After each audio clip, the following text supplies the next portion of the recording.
Bonjour à tous et bienvenue dans ce nouveau numéro d'Interaction. Un projet de loi controversé à Hong Kong a mobilisé contre lui plus d'1 million de personnes dimanche, soit une personne sur 7. Et depuis, la contestation ne faiblit pas, les rassemblements se poursuivent et on dénombre aujourd'hui plus de 79 blessés, dont 2 dans un état grave. Hong Kong, la rue au bras de fer avec Pékin, c'est le thème de notre émission d'aujourd'hui avec Arnaud de Lagrange. Bonjour. Bonjour. Vous êtes directeur adjoint de la rédaction du Figaro en charge de l'international et vous avez été, il y a quelques années, correspondant du Figaro à Pékin. Jean-Pierre Cabestan, vous êtes en direct avec nous. Vous êtes directeur de recherche au CNRS, professeur à l'université Baptiste de Hong Kong. Bonjour à vous. Et puis Cyril Pluyette est le correspondant actuel du Figaro à Pékin. Bonjour Cyril. Bonjour. Tout est donc parti d'un projet de loi qui permettrait à Pékin d'extrader plus facilement à peu près n'importe qui se trouvant sur le territoire hongkongais vers la Chine. Ça n'a l'air de pas grand-chose et pourtant, vous allez le voir, c'est symptomatique de cette emprise grandissante de la Chine sur Hong Kong, cette ancienne colonie britannique rétrocédée à la Chine en 1997 et dont l'administration se résume en théorie à une formule bien connue, un État de système. Avant de rentrer dans le vif du sujet, Arnaud, un mot quand même d'introduction sur Hong Kong. Ce territoire si particulier où il y a un parfum de liberté, c'est peut-être l'un des territoires chinois qui ressemble le plus à l'Occident finalement. Hong Kong est vraiment un lieu extrêmement à part, mais alors ça tient aussi bien aussi à sa géographie, évidemment à son histoire, à sa population.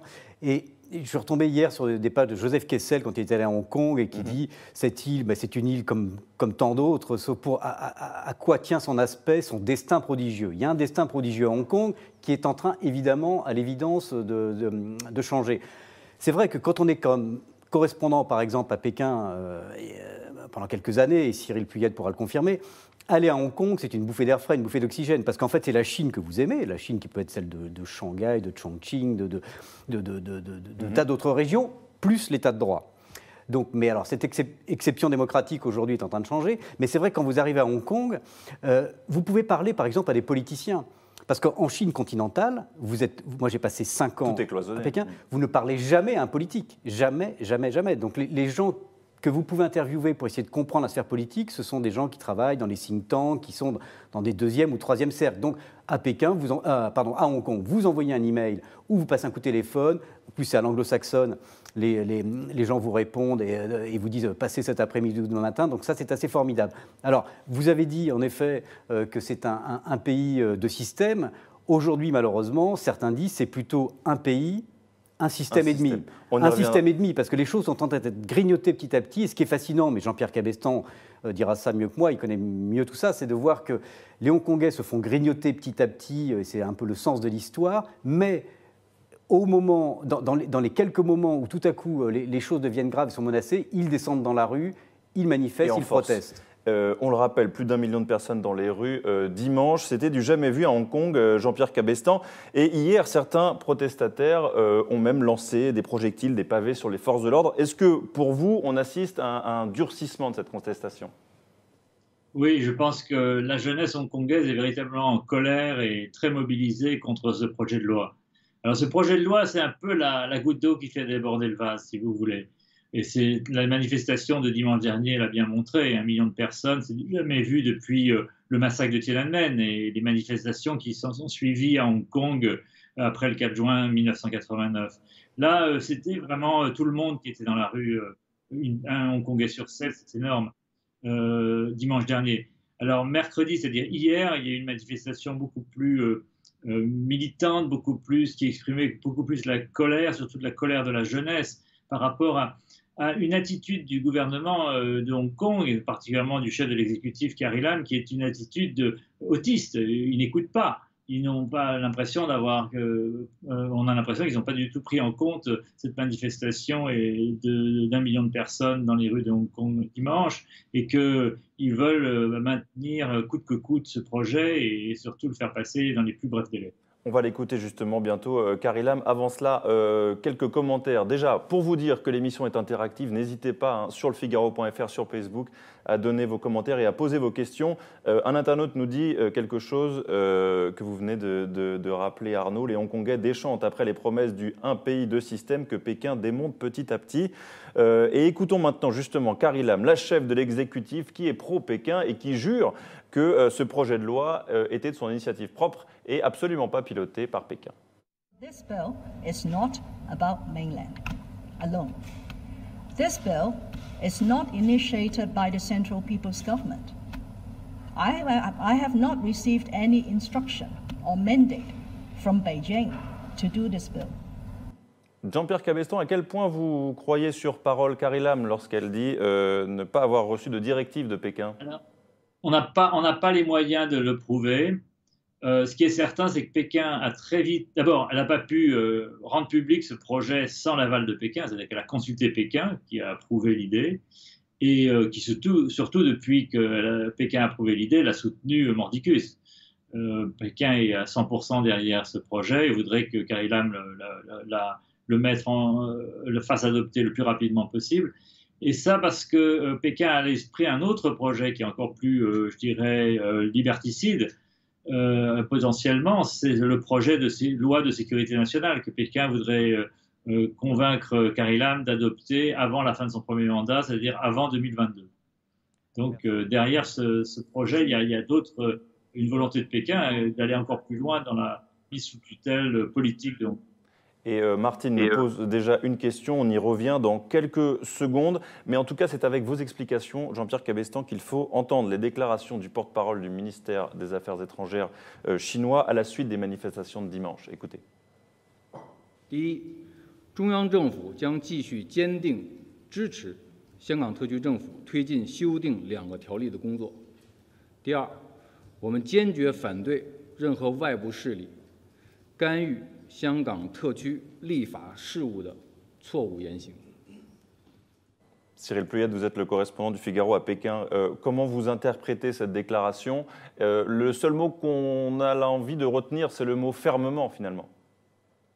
Fermement, eh bien, on peut comprendre de différentes manières. Pour le gouvernement de Pékin, cette loi est importante. Ils veulent la faire passer. Ça leur permettrait de récupérer des personnes à Hong Kong qui leur posent problème, soit pour des raisons financières, soit pour des raisons politiques. Et comme l'expliquait Jean-Pierre Cabestan, cela permettrait aussi de préparer le terrain pour la loi de sécurité nationale, qui permettrait également de mettre hors d'état de nuire des personnes qui posent des problèmes, qui contestent le régime communiste. Et fermement, ça correspond aussi à ce besoin de stabilité qui est l'obsession du régime communiste depuis longtemps, mais en tout cas c'est très marqué depuis les événements de 89, et ça s'accentue depuis l'arrivée au pouvoir de Xi Jinping, qui très clairement muselle tous ceux qui contestent l'autorité du Parti communiste, quel qu'il soit. Et Arnaud, c'est aussi important de le rappeler, le contexte, on a commémoré il y a quelques jours les 30 ans du massacre de Tiananmen. Forcément, cet événement est dans l'esprit de ces jeunes manifestants de Hong Kong qui défilent, même si c'est un événement qu'ils n'ont pas connu, mais la répression qu'ont subi les Chinois en 1989 est dans toutes les têtes. Bien sûr, et d'ailleurs, ici, il y a un seul endroit, évidemment, en Chine, où le souvenir peut être entretenu, c'est à Hong Kong, où il y a toujours des cérémonies très émouvantes. Vous voyez ces marches avec les bougies, on voit chaque année des photos. Il y a un petit musée aussi maintenant. Mais ce qui semble intéressant à travers cette loi, c'est qu'en fait, on a l'impression, quand Jean-Pierre Cabestan dit que c'était la goutte d'eau, c'est que c'est très important. C'est-à-dire que si vous critiquez le Parti communiste, qui est interdit en Chine, qui est autorisé à Hong Kong, eh bien, vous tomberez sous le coup de cette loi. Donc c'est vraiment le début de la fin, l'accélération de la fin d'un statut spécial qui, normalement, d'ailleurs, doit prendre fin en 2047. Mais là, c'est une accélération, sachant qu'en fait, on assiste depuis des années à un grignotage lent. Pékin procède, comme toujours, avec les investissements, c'est-à-dire qu'on commençait, avant c'était plutôt des investissements étrangers à Hong Kong longtemps jusqu'au début des années 2000, et là les investissements chinois massifs ont fait que le poids massif de la Chine continentale dans l'économie de Hong Kong a fait que petit à petit ça s'est transformé évidemment en poids politique, et on le voit bien dans les médias, chez les hommes d'affaires, il y a une espèce d'autocensure ou d'allégeance molle à Pékin depuis longtemps pour des raisons d'intérêt, et donc là les choses parfois s'accélèrent avec un passage en force pour le coup législatif. Et c'est là que les Hongkongais se rebiffent. Et Liliane, sur le Figaro.fr, nous dit que c'est la dernière chance pour Hong Kong de ne pas tomber du côté du totalitarisme le plus abject. Mais justement, vous avez décrit ce Hong Kong qui est entre deux moments, celui d'avant 1997 et celui qui sera après 2047, où là, il sera rattaché de manière pleine et entière à la Chine. Comment cette transition est évidemment très délicate pour les Hongkongais.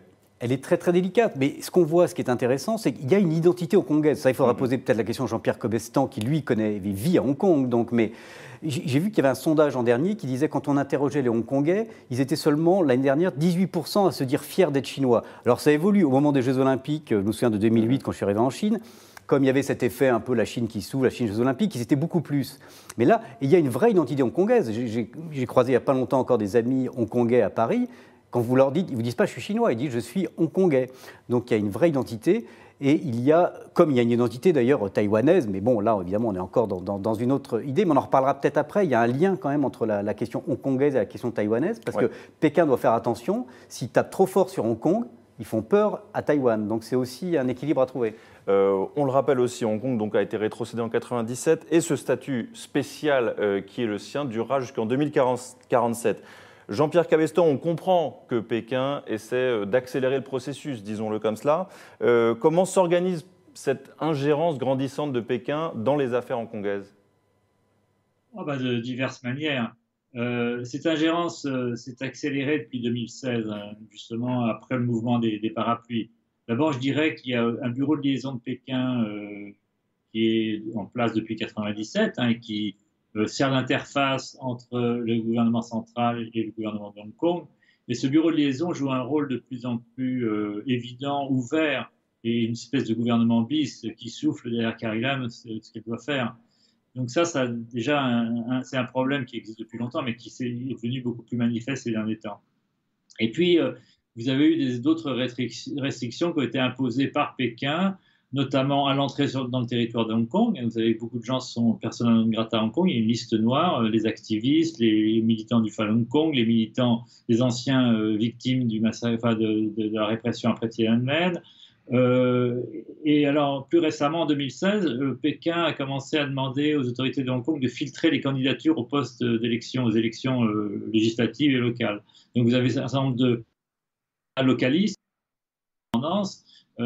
pour la défavorable indépendance de Hong Kong, qui n'ont pas pu même se présenter aux élections en 2016. Et ça, ce mouvement s'est accéléré.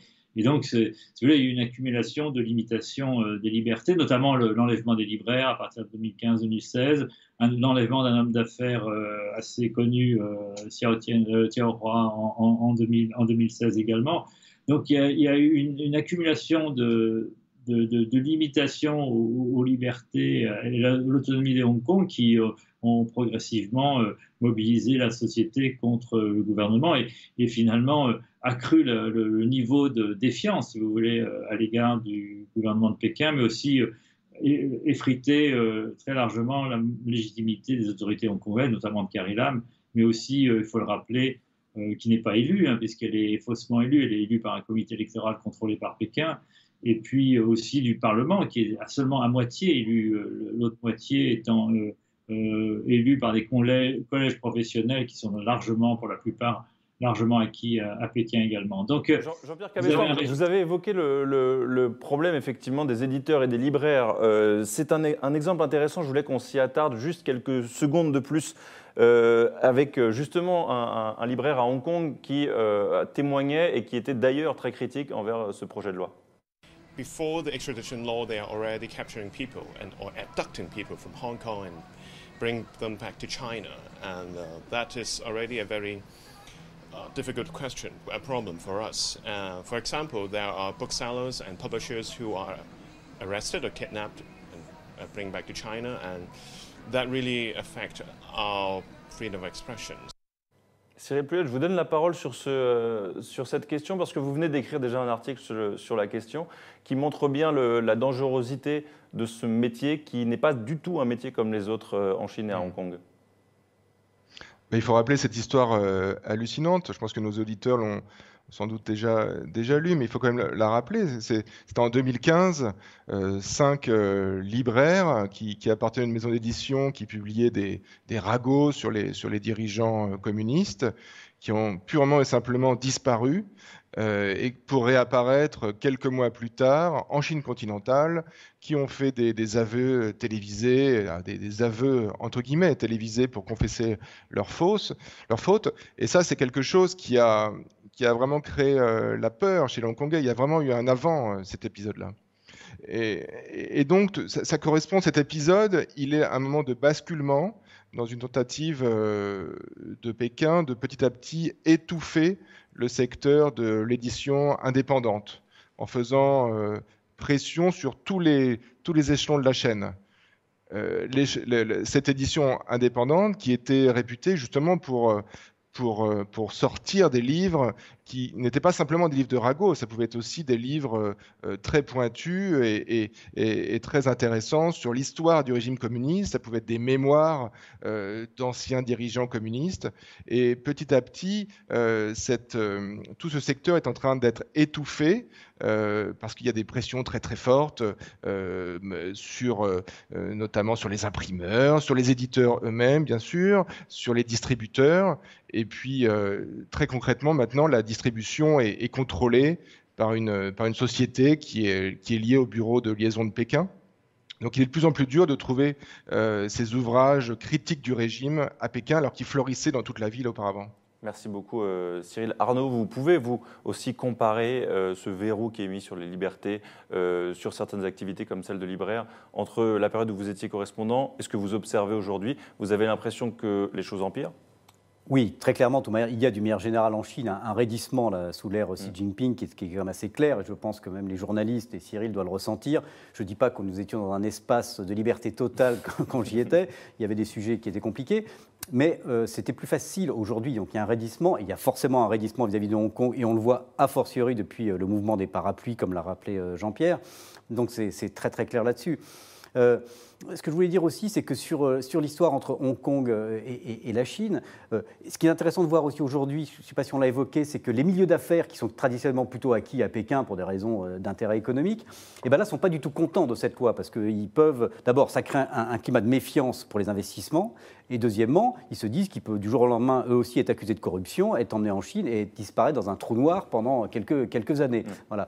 Et si vous me permettez juste aussi, sur la relation entre Hong Kong et la Chine, ce qui est intéressant, c'est que les Hongkongais, donc j'ai parlé de leur identité tout à l'heure, qui est quand même assez forte, ont peur de ce rouleau compresseur à la fois politique et économique chinois, mais aussi en termes de population, si vous voulez. Je me souviens, quand j'étais en Chine, donc à l'époque, il y avait eu une campagne de presse avec des publicités dans les journaux hongkongais, suite à des souscriptions, d'ailleurs, les gens donnaient de l'argent, et on comparait les Chinois de la Chine continentale à des criquets. Donc, vous voyez, les criquets, en général, c'est l'invasion de criquets qui vient de là. Et parce que les Hongkongais étaient inquiets de cet afflux de Chinois, notamment de Chinoises qui venaient accoucher à Hong Kong pour que leur enfant ait donc un statut spécial, ou qui venaient aussi acheter des appartements à Hong Kong et la flambée immobilière. Donc il y a cette espèce, il y a une inquiétude quand même généralisée à Hong Kong de se faire littéralement manger par la Chine continentale et qu'il ne reste plus rien de la spécificité et de l'identité de la culture hongkongaise. Et alors justement, que va-t-il se passer maintenant ? Jean-Pierre Cabestan, est-ce qu'on peut élaborer avec vous quelques scénarios possibles ? On a une internaute, donc Martine, qui nous dit « A-t-on déjà vu les Chinois, qui sont donc, on l'a compris, en train de tirer les ficelles derrière Carrie Lam, faire machine arrière dans des décisions politiques d'importance ? Peut-on espérer que la Chine cède face à la rue hongkongaise ? A priori, non. Carrie Lam a répété qu'elle voulait maintenir son projet, qu'elle était ouverte à des discussions peut-être un peu plus longues, mais qu'elle voulait le maintenir et qu'elle espérait qu'in fine, il serait adopté. Maintenant, cela dépend de beaucoup de choses. Ça dépend aussi, à mon avis, de la mobilisation de la société hongkongaise. Ça dépend de la rue. Et on a bien vu qu'elle a déjà fait un pas en arrière, puisque mercredi après-midi, hier après-midi, elle a annoncé qu'elle reportait, sans donner de date d'ailleurs, les débats parlementaires sur ce projet de loi. Donc, ce n'est pas une suspension du projet, mais ça pourrait en avoir l'air, sans le dire, si au bout de quelques jours, on s'aperçoit qu'aucune reprise des débats n'est organisée. Officiellement, Pékin a laissé Carrie Lam en première ligne. Vous savez que Xi Jinping est assez occupé avec les États-Unis, avec la guerre commerciale avec Trump, et donc, je dirais, à d'autres chats à fouetter. Donc, je pense que, afin de ne pas perdre la face, chacun prétendra maintenir le cap et maintenir ce projet. Mais je vois très bien, je ne serais pas étonné si ce projet était, la discussion de ce projet était repoussée, je dirais, à l'automne, ou lorsque les choses se seront un peu calmées à Hong Kong. Cyril, c'est évidemment difficile, quasiment impossible d'évaluer jusqu'où pourrait aller cette fermeté de la Chine par rapport à ce qui se passe en ce moment à Hong Kong. On peut quand même revenir sur l'exemple des parapluies il y a 5 ans qui avait montré l'intransigeance d'Hong Kong, du gouvernement hongkongais et puis du gouvernement chinois. Oui, c'est sûr qu'il y a eu vraiment un mouvement de répression à la suite de ce mouvement des parapluies, dans la foulée duquel d'ailleurs était né aussi un mouvement indépendantiste. Et il y a eu beaucoup de participants à ces mouvements de 2014 et ensuite des mouvements indépendantistes qui ont été poursuivis en justice. Et là, tout récemment, comme disait Jean-Pierre Cabestan tout à l'heure, 4 figures fondatrices du mouvement de 2014 ont été condamnées à des peines de prison ferme. Donc la répression avait été assez sérieuse. Et il y a aussi un parti indépendantiste qui a été interdit, ce qui est quelque chose de quand même très symbolique. Alors aujourd'hui, que peut faire Pékin? À la fois, l'année 2019 est une année très symbolique pour Pékin. Il y a toutes sortes d'anniversaires très forts, et notamment l'anniversaire des 70 ans du régime en octobre, le 1er octobre. Et c'est sûr que Pékin ne veut sans doute pas donner l'impression de reculer à l'approche d'un anniversaire aussi important. Mais de l'autre côté, comme disait Jean-Pierre Cabestan, il y a ce contexte de la bataille commerciale, et plus que commerciale d'ailleurs, entre la Chine et les États-Unis. Rajouter une crise supplémentaire paraît un petit peu compliqué, d'autant que la crise aurait des conséquences économiques sur Hong Kong et donc sur la Chine, à un moment où on observe un ralentissement. Donc une intransigeance totale n'est pas non plus une certitude. Merci Cyril. Arnaud, un commentaire sur ces scénarios possibles. Je voulais aussi vous faire réagir à cet article du China Daily, je ne sais pas si on peut le voir en direct, qui réinterprète, on va dire, un petit peu l'histoire en disant que les 800 000 personnes qui manifestaient à Hong Kong dimanche manifestaient en faveur de ce projet de loi. Et on comprenait bien qu'il y a une réécriture totale de l'histoire dans ce site qui est connu pour être à la botte du gouvernement chinois. Ça, c'est une spécialité quand même chinoise qui est assez impressionnante. Enfin, chinois, je veux dire, du régime chinois, pardon. Oui. C'est soit l'effacement de l'histoire, soit sa réécriture ou son inversion, qui est quand même assez fort. On voit bien, vous évoquiez Tiananmen tout à l'heure. Ça s'est passé quand même il y a 25 ans et c'est complètement trappé des mémoires, en tout cas sur la Chine continentale. Non, il y a d'ailleurs, on a vu aussi la presse officielle chinoise parler évidemment, comme toujours, des forces étrangères. C'est-à-dire que ce mouvement, évidemment, ne peut pas être le fruit d'une population qui ne peut être que ravie de l'action appropriée et harmonieuse du Parti communiste chinois. Donc c'est forcément des mains de l'étranger qui suscitent ce mouvement de protestation. Voilà, là on est dans des choses assez classiques que vous aviez déjà vu de leur part à l'époque et qui se poursuivent. Merci en tout cas. Pas surprenant. Merci en tout cas Arnaud de Lagrange d'avoir été avec nous pour ce nouveau numéro d'interaction. Cyril Pluyette qui était en direct avec nous depuis Pékin et puis Jean-Pierre Cabestan en direct d'Hong Kong. Merci à vous et merci à vous de nous avoir suivis. On se retrouve jeudi prochain pour un nouveau numéro. Ciao.